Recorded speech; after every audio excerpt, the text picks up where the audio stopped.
Ahojte, dnes tu máme jedno veľmi nezvyčajné auto, jedná sa o Alfu Romeo Mito, konkrétne z roku 2011. Pri tomto aute sa stala taká vec, že pani odparkovala auto, išla na dovolenku a podarilo sa jej cestou na dovolenku stratiť jediný kľúč od tohto auta. Tým pádom, keď sa vrátila naspäť, tak nemohla s ním odísť, kontaktovala ma, či jej s tým viem pomôcť.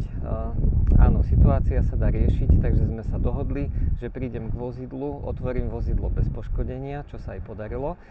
Podľa existujúcich zámkov na aute vytvorím nový mechanický kľúč, čo sa mi tiež podarilo, a potom tento kľúč s diaľkovým nakódujem do auta tak, aby sa dalo štartovať a aby fungovalo aj diaľkové. Nuž a teraz si ukážeme konečný výsledok, takže tu mám nový kľúč, s ktorým dokážem auto mechanicky odomknúť, dokážem ho zamknúť. Tento kľúč funguje aj do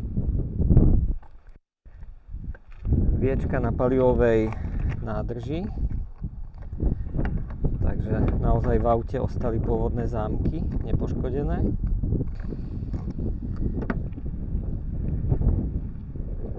No a na kľúči nám krásne funguje diaľkové. Teraz som zamkol, odomkol, zamkol, odomkol. A ukážeme si ešte, že auto s novým kľúčom aj štartuje. Takže auto nám krásne ide.